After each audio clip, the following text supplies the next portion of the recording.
Australia is really rising up in the tech space or innovation space. There are a lot of innovations that are coming out of Australia as a whole.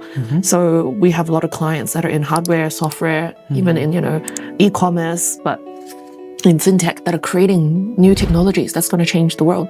I think it's important to be able to continuously deliver the strategic advice that we have been for our clients and to help them build a workforce that we're proud of as a country. The recruiter or the HR probably will go to LinkedIn and look you up straight away and they go, okay, is it matching? I think would be the only way. I think most talent acquisition I speak to are really result driven. So they want to know what you've achieved. So if you sat on a project, what was the outcome?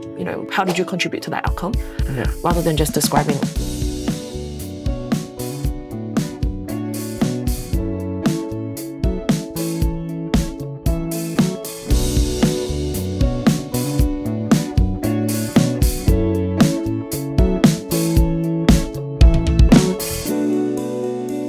Hey everyone, welcome to part 2 of our conversation with Emily. In this episode, we will be talking about the leadership skills, immigration policies, and career advices for students who want to get into the migration space. And also, we will be having a Q&A session from our students. So we will be covering topics that what the students think they need to know from a migration visa.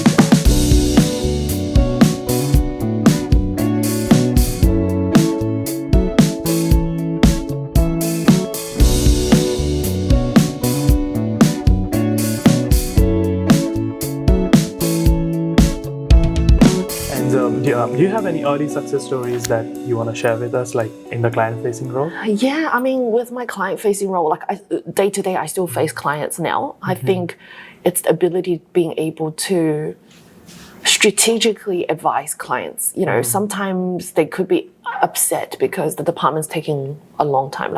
We're the conduit between the client and the department. We're not the decision maker, we're the facilitator of the process.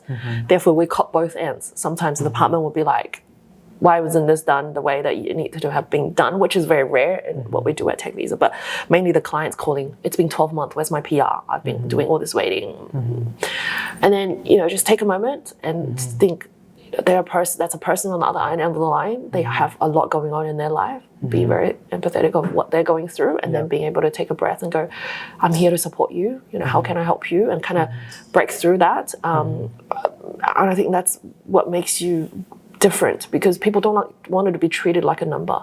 The competitive edge we have at TechVisa is that we treat every client with respect. If they are welcome to call our office line, I'm probably 80% of the time they'll get to me first, and then I'll be able to try to help them or put them through to one of my member of my team.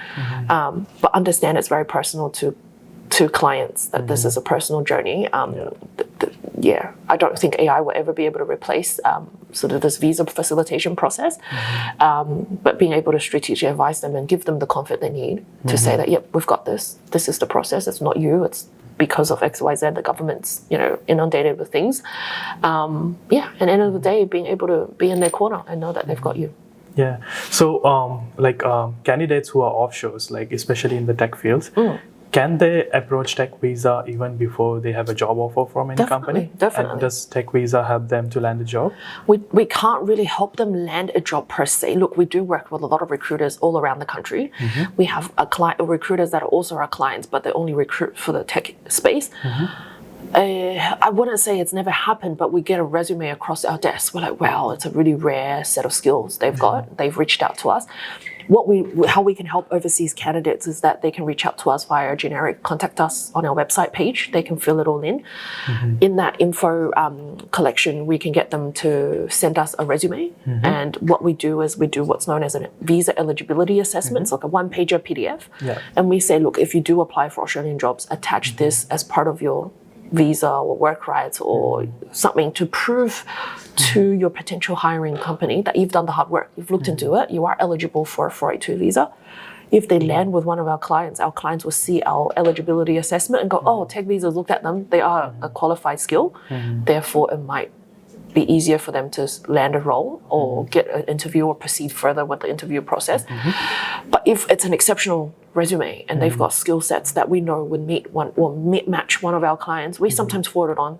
We say, look, no guarantees here, but we're going to put you in front of people or a couple of people. Right. If you get anything, great. But if you don't, that's as much as we can do. We're not a recruitment agency per se. We're here to help with the visa process. And that's worked for a lot of candidates as well. And does this same apply to the onshore as well? Same thing. If you're here on a graduate visa, we do a similar exercise. So with that one-pager eligibility, it clearly tells you what subclass visa you're eligible for. Commonly with the employer support is the 482, what occupation you are eligible to be nominated under, and then a breakdown of a summary of who we are and a bit of the cost for the employer. The Australian businesses have come a long way in terms of embracing talent from overseas, but there are still two camps. Those that are, you don't have a visa, you don't have work rights, too hard basket, we're not going to look at you. And then they're the ones that are proactively going, hey, there is no one. We've looked at, last 3-6 months, we have to look aboard, and this is the process that we're going to do to do that. Right. Yeah. So let's talk about more on your leadership role. Like you have been someone who have started as a no voice in the industry, but now you have been in the leadership role. Yes. So what's scope of work for you has changed before and after? So leadership in immigration comes with its own unique set of challenges. Like we touched on earlier, is all of the political, all of the stuff in the media, being able to navigate all of that.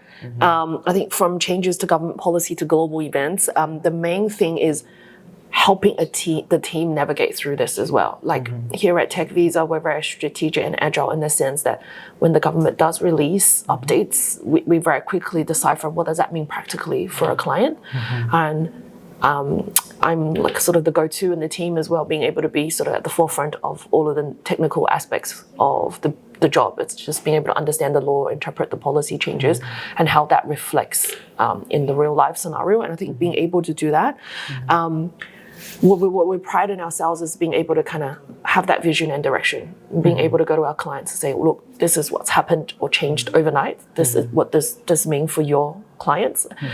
Like with the most recent changes in December, of the 7th of December last year, the government changed or renamed the 482 visa program. It used to be known as the temporary skill shortage, now renamed to the skills and demand visa just overnight.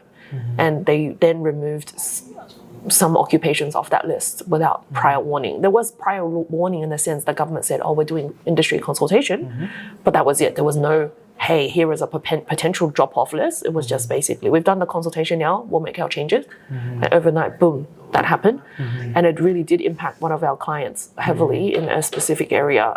It was greenkeeping, so it's for golf courses. You know how the turf's all nice and green. There's a special occupation called greenkeeping that helps keep that turf nice and green, and they patch spots and things. That got taken off the list overnight. So all our major golf clubs in Australia are like, what do we do? We already don't have enough talent. No Australians are trained. There's not an apprenticeship program or anything like that.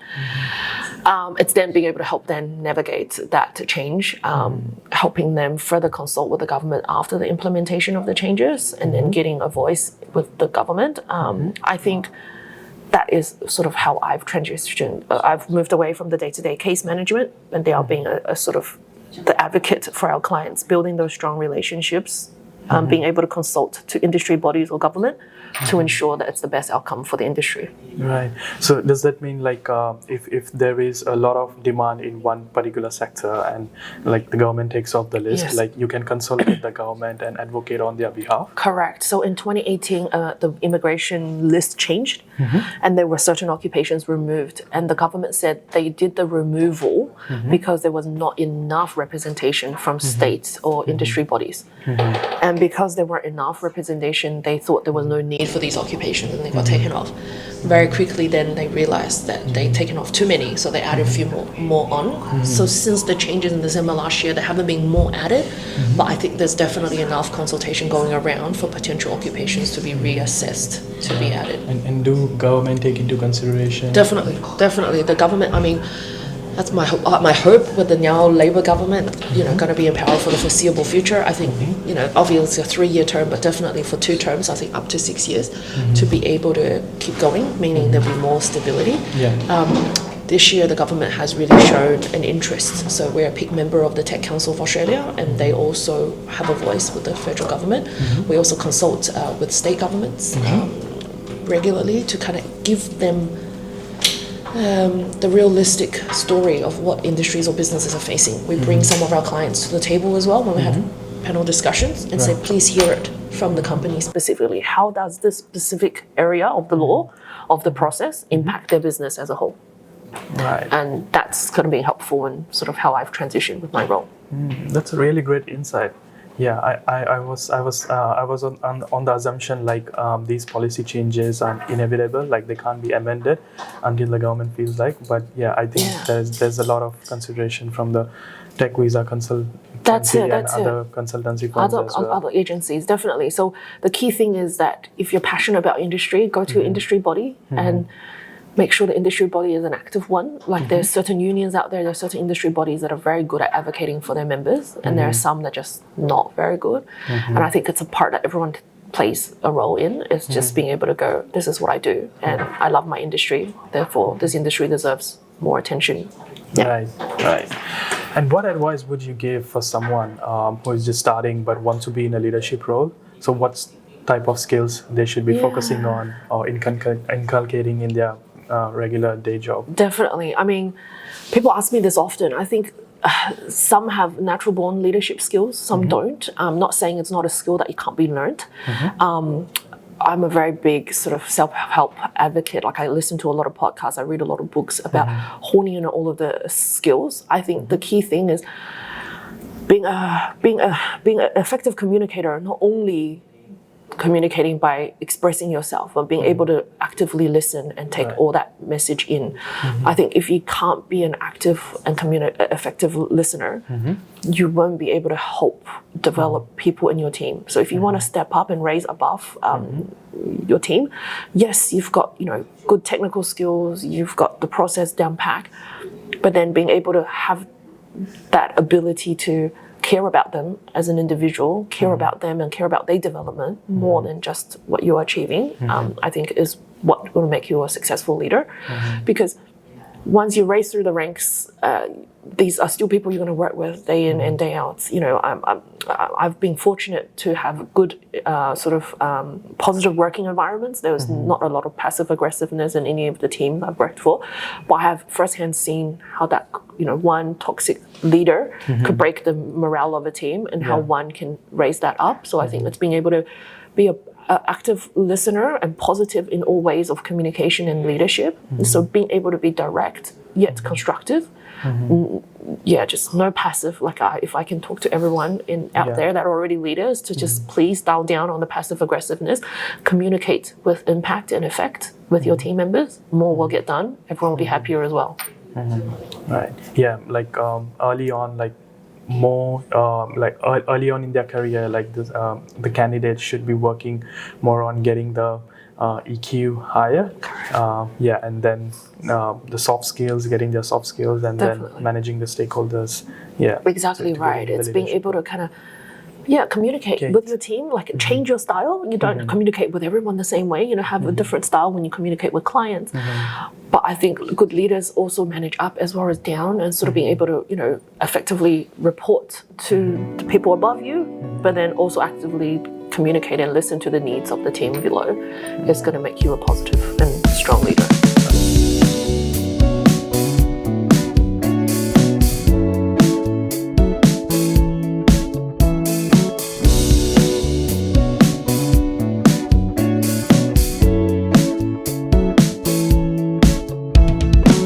So let's move on to career advice. Like, what advice would you give, like someone who is starting out new in this industry?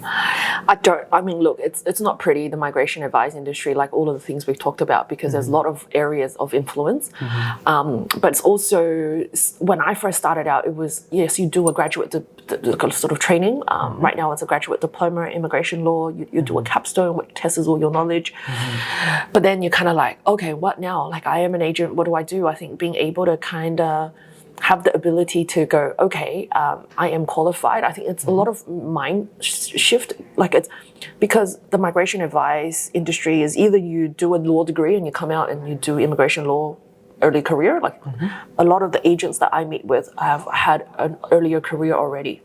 So they could be nurses, they could be teachers, they could have worked in construction or in something different. For someone like myself who used to work for the government in immigration, then becoming a migration agent is quite rare.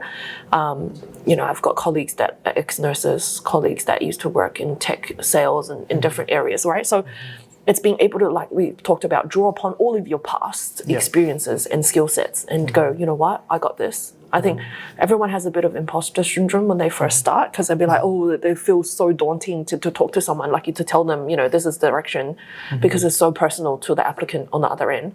But I think being able to appreciate how the work contributes to the broader spectrum of the economy as well. Like it's important to understand, this is one journey, but this is one tech role, but we need, the economy is made up of hundreds of thousands of these people or candidates that we fill the economy with. And it's how that economically would impact Australia as a whole, and being able to understand that this is important, like there's a lot of purpose in what you do. I think this is probably the best way for them to tackle it. Yeah. And how should I frame it? Like someone who is getting into this industry, are there set skills that they need to have before getting into this space? I think English language as a skill, yes, you do have to do an English exam to pass to become a registered migration agent, which is like a 7th in each band of the IELTS. But I think being able to really clearly articulate yourself, because migrants we speak to are normally from a non-English speaking background. So English is obviously their second language. So you need to be able to articulate yourself very clearly to them, mirror their style and mirror their pace and their speed and their tone. But also the ability to be able to decipher information. So it's not to just go here, like when I remember very clearly, I've seen those in early careers as well, even myself, you feel less confident. You kind of be like, oh, here's the law. You go read it, and this is why I'm telling you. But it's being go, hey, this is the law, but this is based on your scenario, this is our advice. And being able to kind of help people go the extra step by giving them that advice. Yeah, so kind of curating for the customers. Correct. Not just stating out the facts, because not everyone is kind of up to date with the facts and can understand the legal wordings. That's right. Yeah. So kind of the making it curating to the level of their understanding. Right. Perfect. Yeah. So what's your take on the changing immigration policy? Like recently, the government said they're gonna reduce the number of seats for the international students, and I think they have reduced it by 50%. Yes, that was the Liberals. I think that was the Liberals' key campaign going into the election. I mean, now that Labor is in power, I think don't get swept away. A lot of people read news headlines and they're sensational to read, but make sure that you look behind the screens of it. Immigration does shift and change, but the reality on the ground is often it doesn't happen that quickly. It's not like overnight. I mean, look, during COVID, yes, there were some things that were overnight. They'd be like, because there was a lot of concessions for students to be able to study outside of Australia because of the lockdown if they weren't comfortable coming back. And then overnight, one day, the government's like, well, we have to give you an ultimatum. This is the day you've got to come back in and do the rest of your course. So I think these things can happen, but what's important is staying focused on the actual policy changes, not to just read the news. So it's just align yourself with someone, for example, like TechVisa. You follow us on LinkedIn, we do regular updates, or being able to go to an advisor that you trust and go, hey, can you give me the real policy changes and how that impacts me personally? And that's the most important thing. What we find is there's a lot of misinformation flying around, or old, outdated information, and people, each community have their own WhatsApp groups, and there's multiple sort of things, on threads going around. I think that's just try to deviate yourself away from that, really get personal advice and make sure, the client outcome, like what we're trying to achieve is that we give you the up-to-date, correct information so that the best outcome is achieved, and it's the clear guidance that you need. Yeah. And what's your take on that? Like after COVID, there has been a sudden surge of students migrating to Australia. And I personally feel like Australia is kind of the best country if you want to migrate or study and go for higher studies. So what's your take on that? Why is Australia still the best? I think Australia, geographically speaking, is away from, I talk to a lot of people in my Chinese community, and they feel like the US is not a very safe country because of the gun laws. Canada is not very good with job prospects, I think the economy as a whole. So I think Australia is still a very vibrant economy in the sense that there's still opportunities. Like I tell people, when people tell me, oh, I can't get a job, I'm like, no, there's so many job opportunities in Australia. Yes, I'm trying to facilitate or help you get into a professional role. But even if you can't get into a professional, there's still a lot of work that can be done in the economy for you to contribute. I think it's attractive because of geographically our location, our climates. I think the makeup of our community. So being able to have migrants, students to come and go, oh, I have my own community here. I've got a friend or a family member or a neighbor in my village, someone that's here to be able to kind of go through on the journey together as number one. And I think number two, Australia is really rising up in the tech space or innovation space. There are a lot of innovations that are coming out of Australia as a whole. So we have a lot of clients that are in hardware, software, even in e-commerce, but in fintech that are creating new technologies that's going to change the world. Australia created the Wi-Fi many years ago. So I think it's really important that I think people still value that. And yeah, we're a relatively safe country to be in. Yes, cost of living pressures are high for everyone right now, but I think if the government implements right policies and supports the student cohorts, I think definitely with the current program as it's placed now is you come and do a degree for 2 years or longer, then you get a post-study work visa for 2 years. If you get 12 months of experience there, then you can transition onto the employer visa with a pathway towards PR. So there is still a clear strategy or pathway for people to get to permanent residency, and I think that's what's remains strong attraction to the global. Yeah, that's right. And also adding on to that, I also feel like the work-life balance is quite good in Australia compared to other countries. Definitely. Yeah, and so moving on towards the last question, like what gets you excited about the future of immigration? I mean, I love it. You can hear it in my voice when I talk about it. I naturally light up and I really enjoy the topic. But I think because with the recent election win of the Labor government, meaning that there's going to be a stable government for the foreseeable future, this time around, Labor have been more pro-immigration, so they've been very supportive with very good and, what you said, industry consulted policy. So we hope that will continue on and being able to have some stability in the market.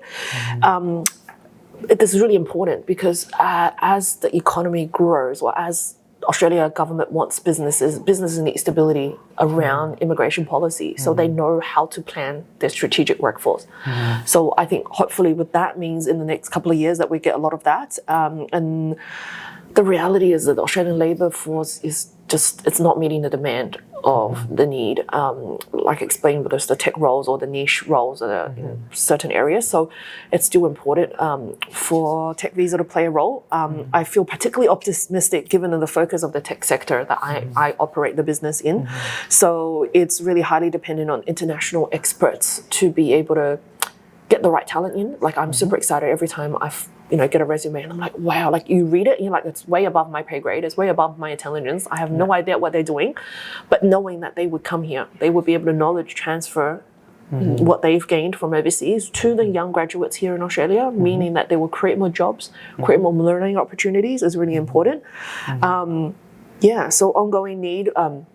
I think it's important to be able to continuously deliver the strategic advice that we have been for our clients and to help them build a workforce that we're proud of as a country, in the foreseeable future. Yes, yeah, I think that's a good news for offshore candidates. Australia is still seeking some high talents. Definitely. And there's a predefined pathway to PR. Exactly. And they could leverage on that. That's definitely right. Yes. So we come to an end. So we have one final fun question for you. Yes. So if you have to give one advice, for your 22-year-old self. 22, okay. Yeah. What would it be? What would it be?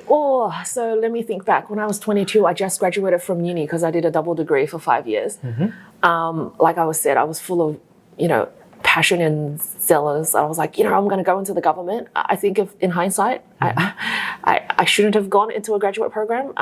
That's very much the Asian mentality, or my parents influenced me still heavily at that age, where they're like, it's in China, we call it the iron bowl. When you work for the government, it always provides. You always have a job. There's a lot of job security. So I think for 22-year-old Emily, my advice would be a bit more courageous, be a bit more brave. Go chase your dreams. Don't go for the iron bowl because it didn't really provide what you needed.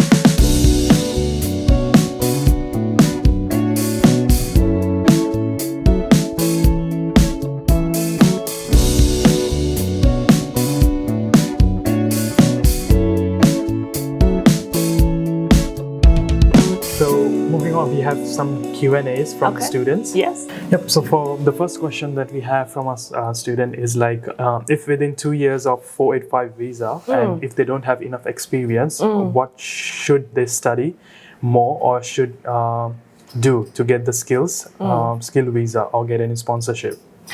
Definitely really good question. Look, the government used to require someone to have 2 years of experience for the employer-sponsored 482 temporary visa, and which made no sense, right? Can you imagine someone who's done a degree, then, you know, from the day they finish, they start working full-time for 2 full years and then transitioning. So that's why the government made that skill requirement into 1 year. So if you can't get the 1 year within the 2 years, there is basically, there is the ability to go back onto a student visa. Like, for example, if you did do some work experience and you felt like, oh, there was an area that I'm a bit lacking in, that could be leadership, it could be, you know, sort of project management, whatever it might be, then you can definitely go back onto a student visa, but that is very difficult now. They won't allow you to do that on the 485.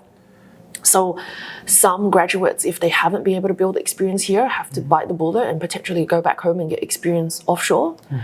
Because then once you get the relevant 1 year in the last 2 years of experience, then you will be able to come back and then be sponsored in that scenario. It's rare that people would then go, oh, a lot of people don't want to leave because they're like, well, I leave, I've lost the dream. But the government has now framed it. I'm not sure if that will change again, you know, restricting you from applying for a further student visa on the 485. But if it stays this way, then you're at the end of that journey after the 2 years. So it's a bit hard unless you can get experience. It doesn't have to be cumulative. It could be 6 months here, 6 months there across the 2 years. Yeah. Okay. So the next question from a student is, without referral, what is the best way to make the application outstanding? A job application without a referral. So I think very concise, easy to read resume. I don't agree with a picture. I don't think you need a picture. I mean, if you feel like you want to have a picture or you're a designer and you want to show your artistic sides, then you have to do that.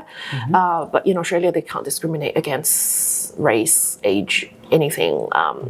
So there's no point. But I think just having a really clear to read, one page, maybe 1.5 pages at max, and do it chronological order in the sense of, you know, don't just describe what you've done. Talk about your achievements. So what did you achieve? How did you do it to get there? And think about the person that's reading it. Some talent acquisition or HR hiring managers probably only look at your resume for 5 to 10 seconds. So if you don't grab them in that 5 to 10 seconds with some bolding, some additional italics or something, sorry, you're in that next, you know, bucket. So I think being able to kind of really also tidy up your LinkedIn, so people underestimate. You apply for a job, the recruiter or the HR probably will go into LinkedIn, look you up straight away, and they go, okay, is it matching? I think would be the only way. I think most talent acquisition I speak to are really result driven, so they want to know what you've achieved. So if you set on a project, what was the outcome? You know, how did you contribute to that outcome? Rather than just describing, I was building this on Ruby Rails, I built this on the front end or the back end. I think it's going to get you a better outcome. And we have one final question. So what should the recent graduates do while they are still unemployed after finishing their degree, and given the fact they are already have applied many jobs but they haven't got any response yet? I know.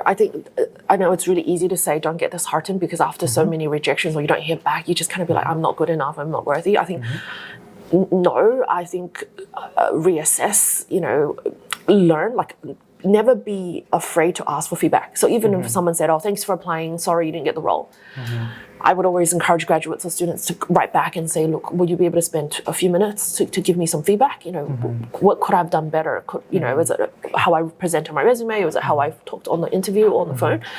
And I think really mock the interview, like kind of be conscious of what you look like or how you speak, whether that's doing it in front of a mirror or doing it with a peer. And then kind of, you know, take a little break, get some refreshed energy, you know, still, you know, do other work if you can find other work. I'm not saying, you know, because you need to stay and survive in this, you know, current climate in Sydney or Melbourne, it's quite costly. Do those work, and then, like I say, keep shaking hands, going into events. If you wanted a free event, there'd be a tech event every night in Sydney.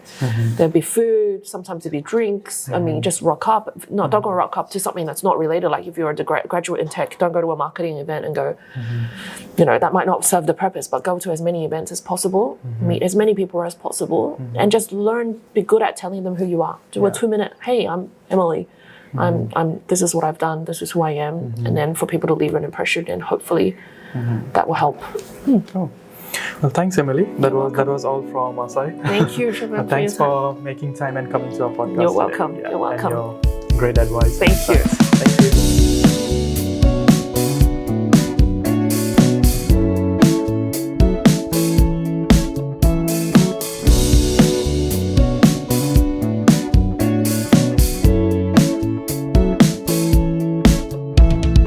Hey everyone, thanks for making to the end of this podcast. I hope you find this conversation interesting and insightful. It's all about immigration, leadership, and career opportunities in migration. If you find this podcast interesting, please share it with someone who might benefit from it. And please do like, share, and subscribe to our channel. And if you want to be part of this podcast, click the link in the description and share your interest with us. We would be more than happy to welcome you on the podcast and ask questions to our guest speakers. Until next time, thank you.